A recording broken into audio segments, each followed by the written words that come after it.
अस्सलाम वालेकुम, मैं हूँ रिजवान अशरफ। इस वक्त पाकिस्तान के अंदर बहुत सारे लोगों के एक्सटेंशन की बात हो रही है। इसमें खादी पाई जीठा के एक्सटेंशन की बात हो रही है, चीफ इलेक्शन कमिश्नर की एक्सटेंशन की बात हो रही है, और जो इस्लामाबाद हाई कोर्ट के चीफ जस्टिस हैं जस्टिस आमिर फारूक, उनकी एक्सटेंशन की या उनको नवाजने की बात होती है। इसके साथ साथ एक इंतहाई अहम तरीन और हसास तरीन पोजीशन और इदारे की टॉप की पोस्ट, उसके मतलब भी आजकल खबरें बहुत ज़्यादा आ रही हैं, और वो पोस्ट है डीजी की, इदारा है आईएसआई का। तो डीजी आईएसआई की जो पोस्ट है उसकी तैनाती को लेकर, उसकी अपॉइंटमेंट को लेकर, उसकी तब्दीली को लेकर इस वक्त पाकिस्तान के अंदर बड़ी बहस हो रही है। पाकिस्तान के अंदर बड़ी खबरें चल रही हैं कि किसको डीजी आईएसआई लगाया जा सकता है, कौन नया डीजी आईएसआई हो सकता है। जो मौजूदा डीजी आईएसआई हैं जनरल नदीम अंजुम, उनके बारे में क्या फैसला किया गया है, इसके बारे में बड़ी एक्सक्लूसिव इंफॉर्मेशन मेरे पास मौजूद है, वो मैं आपके साथ शेयर करता हूँ। देखिए, जो इस वक्त मौजूदा डीजी आईएसआई का स्टेटस है, पहले मैं थोड़ा सा आपको उसके बारे में बता दूँ। मौजूदा DG ISI general Nadeem Anjum already एक एक्सटेंशन के ऊपर अपनी पोजीशन पर बैठे थे, बतौर डीजी आईएसआई काम कर रहे थे, बतौर डीजी आईएसआई वो खिदमत सर अंजाम दे रहे थे। और पिछले साल सितंबर में, इसी महीने में, इन्हीं दिनों में, पिछले साल 2023 में उनको एक्सटेंशन दी गई थी। और वो जो एक्सटेंशन दी गई थी, कुछ लोग यहाँ पर बात कर रहे हैं कि 1 साल की एक्सटेंशन दी गई थी। उनको 1 साल की एक्सटेंशन नहीं, बल्कि उनको ये कहा गया था कि ताहुक्म सानी, टिल फर्दर ऑर्डर, जब तक मजीद ऑर्डर नहीं आ जाते उतनी देर तक वो बतौर डीजी आईएसआई काम कर सकते हैं। तो अब 1 साल मुकम्मल हो गया है। 1 साल मुकम्मल होने के बाद, अच्छा, इसमें दोनों चीज़ें हो सकती हैं, ताहुक्म सानी, टिल फर्दर ऑर्डर, या 1 साल की एक्सटेंशन। और 1 साल मुकम्मल होने के बाद अब उनकी जगह नए डीजी आईएसआई की बात हो रही है कि उनको एक्सटेंशन नहीं मिलनी, उनको एक्सटेंशन नहीं देनी, उनको एक्सटेंशन देने का कोई प्लान मौजूद नहीं है। लिहाजा उनकी रिटायरमेंट हो सकती है और उनकी जगह नए डीजी आईएसआई को लगाया जा सकता है। आजकल नए डीजी आईएसआई के मतलब तो बातें हो रही हैं, किस किस का नाम आ रहा है वो मैं आपको बताता हूँ। लेकिन मौजूदा DG ISI general Nadeem Anjum की बेटी की शादी की खबरें भी इस वक्त मंजर आम पर आ रही हैं, और बहुत सारे लोग उसके ऊपर ब्लॉग्स भी कर रहे हैं, इन्फॉर्मेशन भी दे रहे हैं।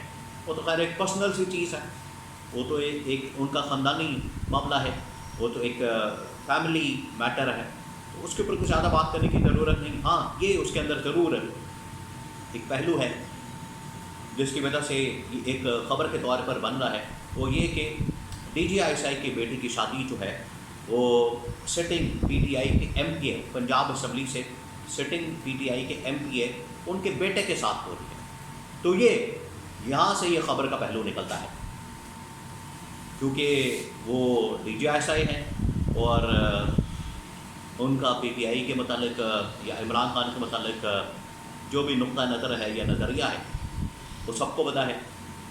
उन्होंने एक प्रेस कॉन्फ्रेंस भी की थी और उसमें इमरान खान के ऊपर बड़े संगीन किस्म के इल्ज़ामात लगाए गए थे।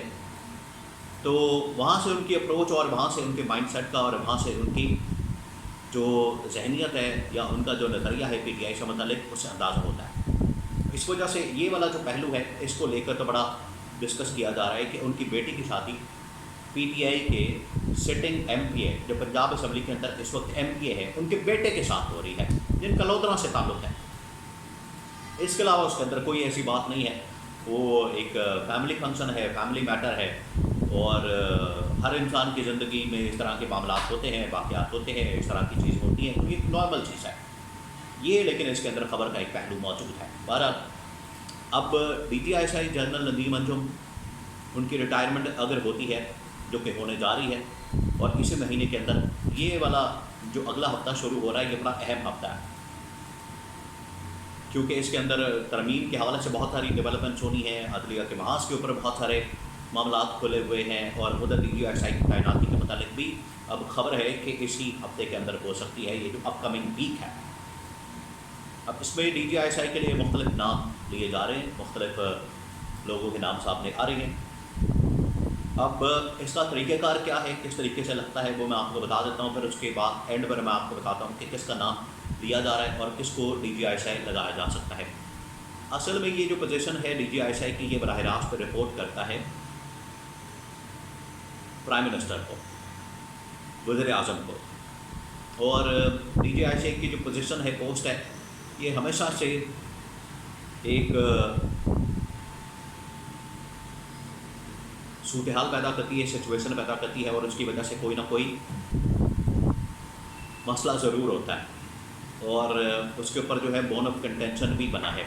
और उसकी बहुत बड़ी मिसाल दी जा सकती है जब जनरल मुशर्रफ आर्मी चीफ थे नवाज शरीफ के दौर में, 97 के अंदर, 98 के अंदर, 99 के अंदर।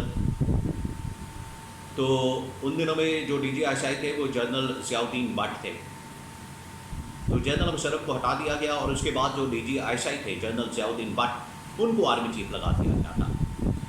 उसके बाद जनरल कियानी ने बतौर आर्मी चीफ, बतौर DGISI जनरल मुशर्रफ के ख़िलाफ़ जिस तरीके से काम किया, जनरल मुशर्रफ को घर भेजने के लिए यहाँ पर वो तहरीक, वकला तहरीक, और जिस तरीके से सियासी तौर पर मैनेजमेंट की, वो भी उनका एक किरदार है, वो भी एक तारीख का हिस्सा है। तो इस तरह से फिर इमरान खान का ये जो इशू बना DGISI के ऊपर, जनरल फैज़ के ऊपर, वो भी अब तारीख के अंदर एक वाक़या है।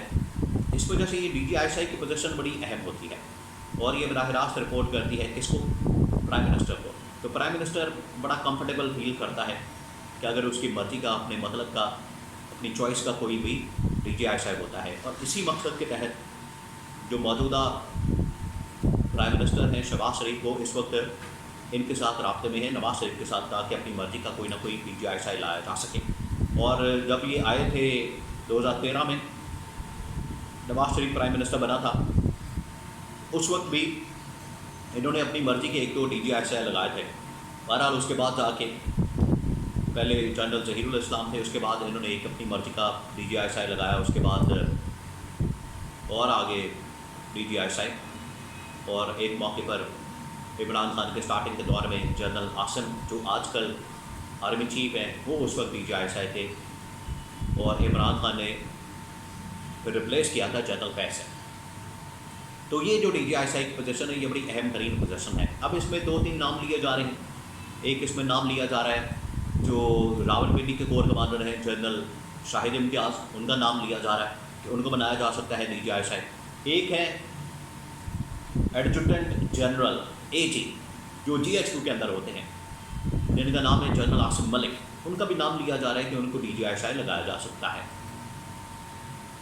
तो ये 2 नाम इस वक्त फेवरेट हैं, जिसमें जनरल आसिम मलिक का ख़ास तौर पर नाम फेवरेट है DGISI के लिए, और ये अगले हफ्ते इसकी तैनाती होनी है। ये बड़ी अहम तरीन पोजीशन है, बहुत अहम तरीन तैनाती है, बड़ी अहम तरीन अपॉइंटमेंट है, और इससे आखिरकार पॉलिसी शिफ्ट भी अप्रोच के अंदर नज़र आ सकता है।